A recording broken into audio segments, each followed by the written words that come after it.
Welcome, everyone, to our deep dive today. We're going to be talking about OFTOs. OFTOs. Yeah, those giant underwater power lines that connect offshore wind farms to the grid. And The unsung heroes, you could say. yeah, Yep. exactly, of the clean energy revolution. That's right, yeah. So we've got a ton of material to go through today: reports, presentations, legal guides. Seems like everything is happening at warp speed right now.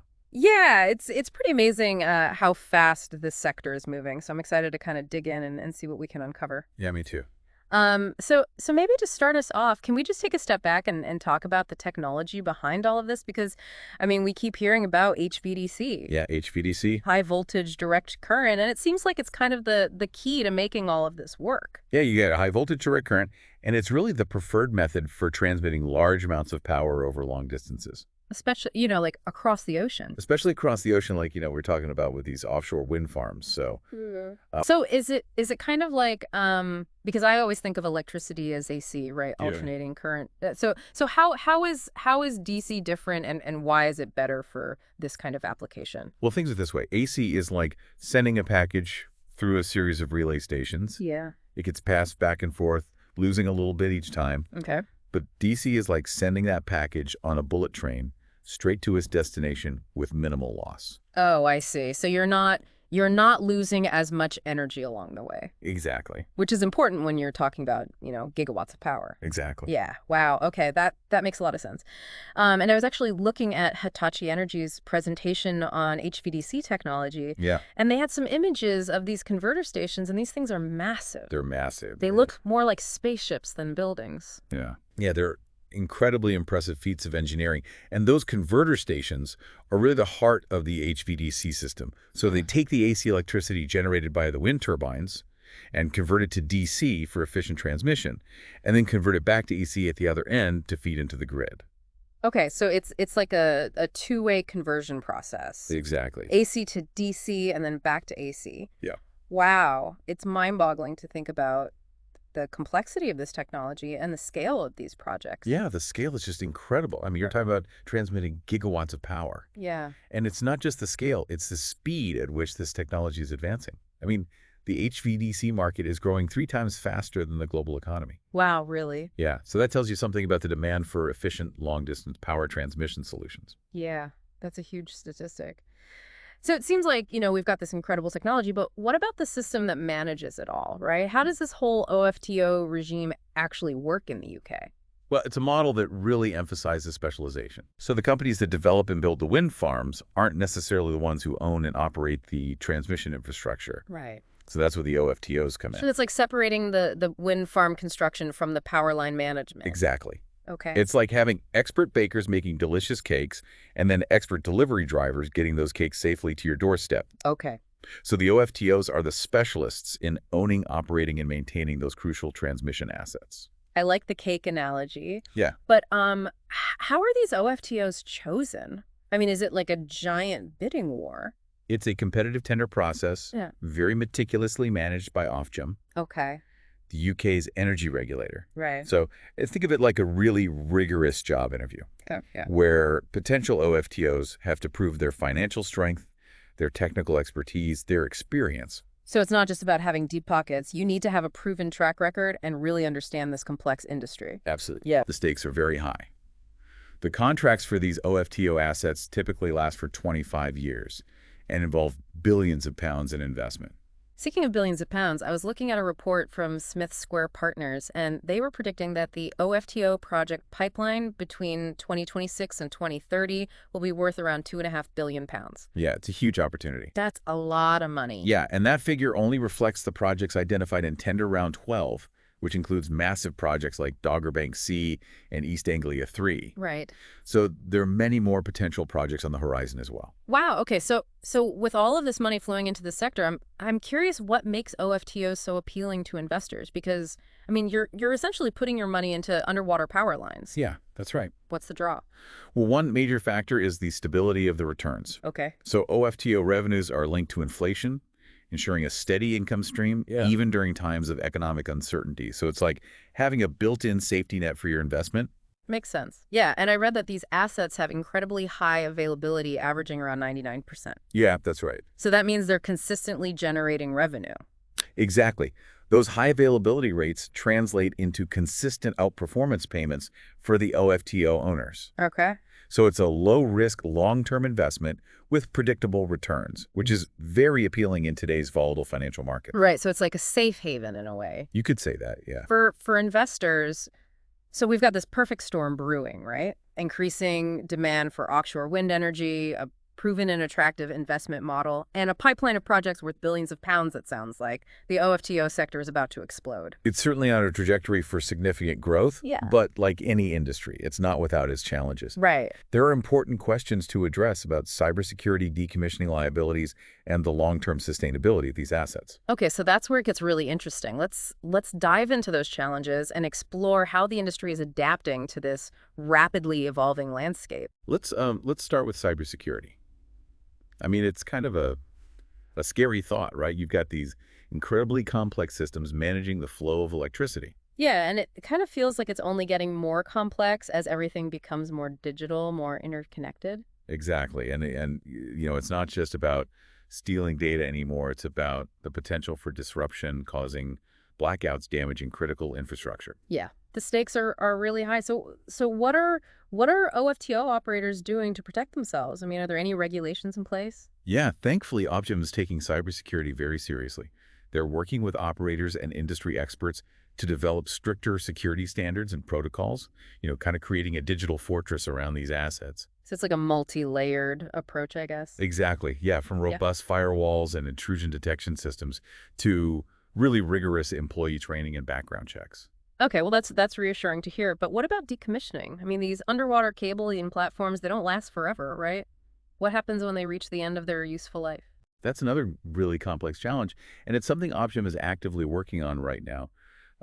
They're exploring different options for extending OFTO licenses beyond that initial 25-year term. Yeah. Because, some of these assets might still have life left in them even after that initial contract period. So it's about finding ways to kind of maximize the value of these investments and make sure they continue to contribute to the UK's energy goals even as they age. Precisely, and their environmental considerations as well. I mean, decommissioning these assets responsibly means minimizing the impact on marine ecosystems. Yeah. So it's a complex process involving a lot of careful planning and collaboration with multiple stakeholders. It sounds like Offshore has a lot on their plate. They do, but they're taking a very proactive and forward-thinking approach. And speaking of forward-thinking, have you heard about this holistic network design initiative? Oh, yeah, the 58 billion pound plan to kind of optimize the entire offshore transmission network, right? Yeah, that's the one. That's a big number. It is. It's a bold initiative and a significant investment, but it really highlights the UK's commitment to creating a truly integrated and efficient offshore energy system.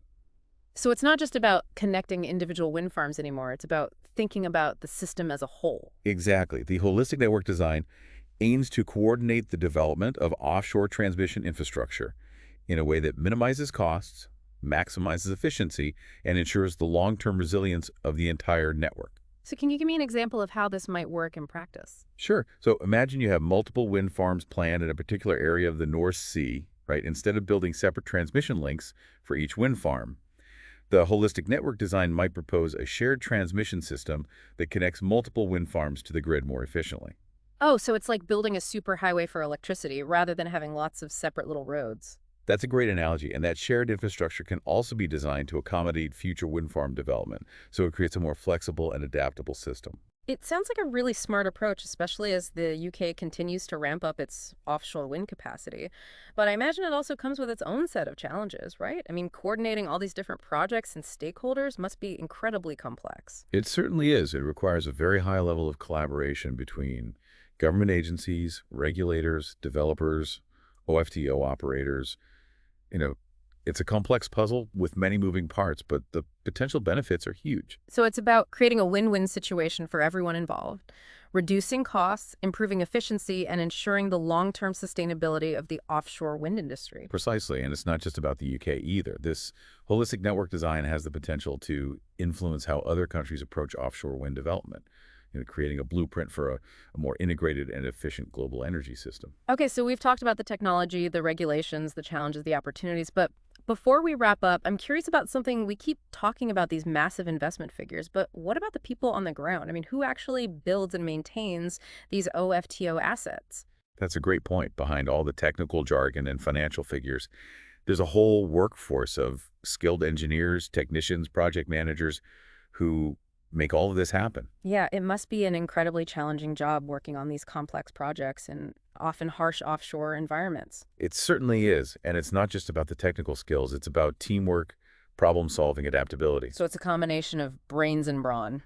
Exactly. And let's not forget about the communities that are impacted by these developments. I mean, the construction and operation of OFTO assets can create job opportunities, stimulate local economies. Right. But it's important to ensure that those benefits are shared equitably and that any negative impacts are mitigated. That's a great point. We need to make sure that the transition to a clean energy future is inclusive and doesn't leave anyone behind. Absolutely.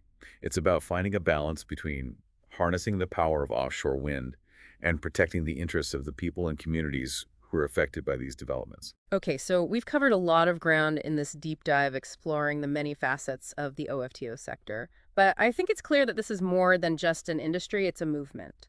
I completely agree. It's a movement towards a more sustainable and resilient energy future, one that's powered by clean, renewable sources like offshore wind. And OFTOs are playing a crucial role in making that vision a reality. They're the unsung heroes working tirelessly behind the scenes to ensure that the electricity generated by those offshore wind farms reaches our homes and businesses. Well said. Okay, I'm ready to dive into some specific examples of OFTO projects. Let's see how all these concepts we've been discussing translate into real-world action. Okay, so let's talk real-world examples. What are some OFTO projects that kind of illustrate this incredible scale and complexity we've been talking about? Well, one that immediately comes to mind is the Hornsea 3 project. It's set to become one of the world's largest offshore wind farms. I've heard of that one.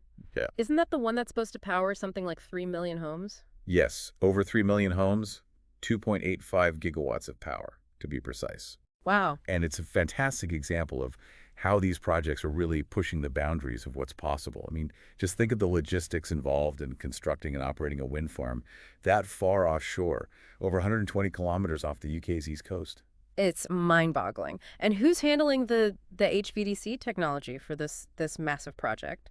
Well, it's none other than Hitachi Energy, the company we were talking about earlier with those impressive converter stations. Right. They've really become a go-to partner for many developers in the offshore wind sector. It makes sense to have the best in the business when you're dealing with a project of this magnitude. So what can you tell me about the transmission system itself? Well, the scale is just incredible. You've got 2 HVDC converter stations located offshore, essentially sitting on platforms in the middle of the North Sea, and then 2 more converter stations onshore responsible for connecting to the main grid. Just picturing those platforms out there battling the elements, it's a testament to the ingenuity of the engineers who designed this whole system. Absolutely. And those North Sea conditions can be brutal. It's a constant battle against the elements, requiring specialized materials and construction techniques. And then you have to lay those massive underwater cables connecting everything together. I imagine that's a delicate operation in itself. It is. It requires specialized vessels, Yeah. highly skilled crews, and of course, there are always environmental considerations. The developers of Hornsea 3 are going to great lengths to minimize disruption to marine ecosystems during that installation process. It sounds like they're really trying to get this right, striking that balance between clean energy goals and environmental responsibility. So Hornsea 3 is a great example of kind of a future-facing OFTO project, but what about one that's already up and running? Well, in that case, look no further than the Beatrice offshore wind farm off the coast of Scotland. It's been operational since 2019, and it's really proving the long-term viability of this OFTO model. And I read that Transmission Capital Partners, or TCP, owns the OFTO assets for Beatrice. They're a big player in this space, aren't they? They own 11 UK OFTOs, and Beatrice is a significant project in its own right. It's powering over 450,000 homes with a capacity of 588 megawatts. So it's a great example of how private investment can really drive the development of clean energy infrastructure. It's fascinating to see how these products vary in scale, but they're all contributing to the UK's clean energy goals in their own way. So we've seen a project for the future and one for the present.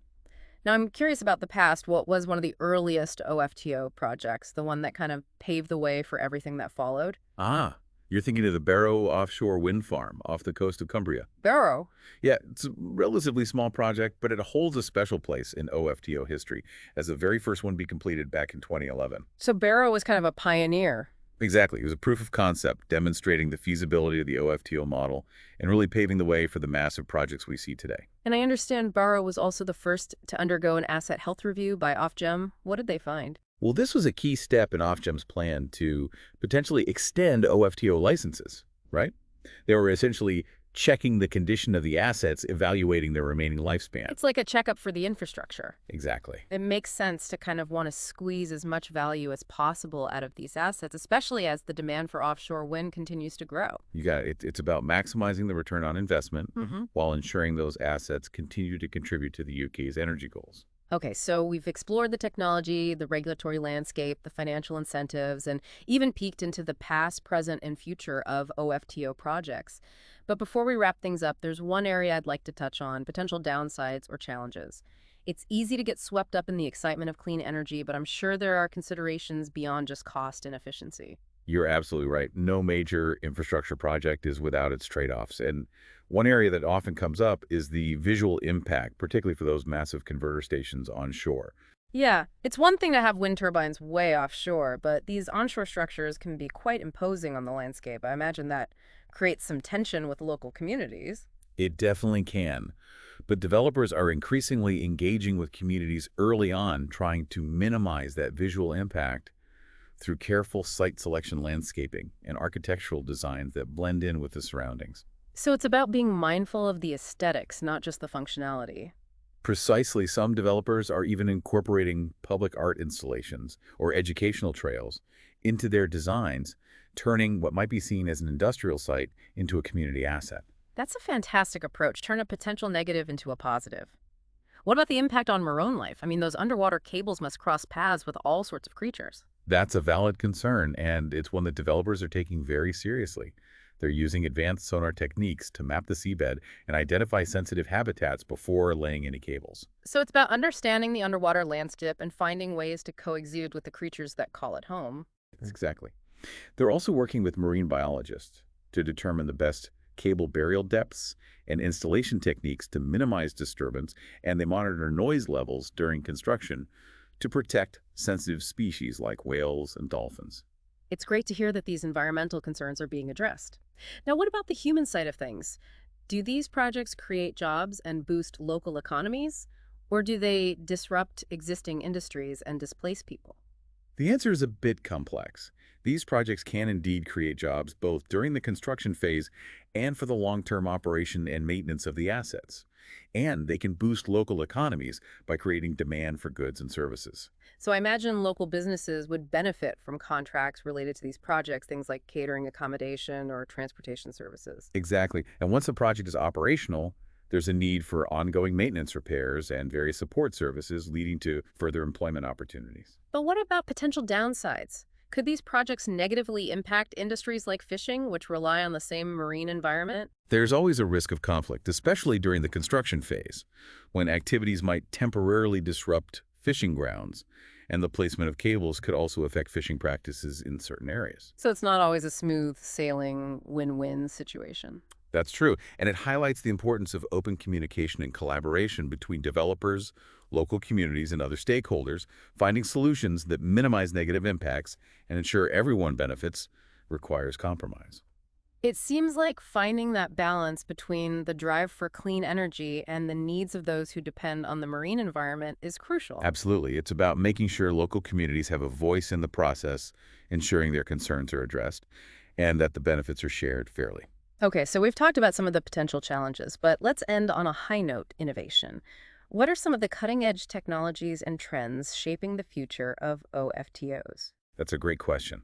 Innovation is constant in this sector, driven by the need for even greater efficiency, reliability, and sustainability. And one area that's particularly exciting is the use of digital technologies to monitor and manage these complex transmission systems. Okay, paint me a picture. What kind of digital magic are we talking about? Think sensors, data analytics, artificial intelligence, all working together to optimize performance. So it's like having a digital brain overseeing the entire OFTO network, constantly analyzing data, predicting potential problems, and making adjustments to keep everything running smoothly. That's a great analogy. These systems can detect potential issues early on, allowing operators to take preventative measures and avoid costly downtime. That's amazing. It's like having a crystal ball for the grid, predicting the future and preventing energy disruptions. Not quite a crystal ball, but it's a powerful tool for enhancing the performance and reliability of these crucial assets. Another exciting area is the development of new cable technologies that can transmit even more power over longer distances. So we're talking about super-powered cables that can handle the massive amounts of electricity generated by these giant offshore wind farms. Exactly. Scientists are exploring new materials and designs to boost capacity and efficiency, reducing energy loss, and enabling transmission over even greater distances. That's incredible. So instead of being limited to wind farms close to shore, we could potentially tap into resources further out at sea, unlocking even more clean energy potential. Exactly. And it also opens up the possibility of interconnecting different countries' energy grids, creating a more resilient and integrated European energy system. Wow, that's a fantastic vision for the future. It's inspiring to see how OFTOs are not just facilitating clean energy, but also pushing the boundaries of technology and international cooperation. It truly is a dynamic and evolving field, and the pace of innovation is only going to accelerate as the world continues to embrace offshore wind energy. Well, I think it's safe to say that our deep dive into the world of OFTOs has been enlightening. We've gone from understanding what an OFTO is to exploring the intricate technology, the financial structures, the environmental considerations, and even the human element behind these incredible projects. It's been a fascinating journey, and I hope our listeners have gained a deeper appreciation for the complexity and importance of this sector. I know I have. And I think the key takeaway is that OFTOs were much more than just underwater cables and converter stations. They represent a crucial link in the chain connecting clean energy ambitions with real-world solutions. And they are a testament to human ingenuity, our ability to overcome technical challenges, collaborate across borders, and push the boundaries of what's possible in pursuit of a sustainable future. Absolutely. So to our listeners, thank you for joining us on this deep dive. We hope you found it informative and engaging. And remember, this is just the beginning of the journey. There's a wealth of information out there for those who want to explore further. Keep learning, keep asking questions, and together let's create a future where clean energy powers our world.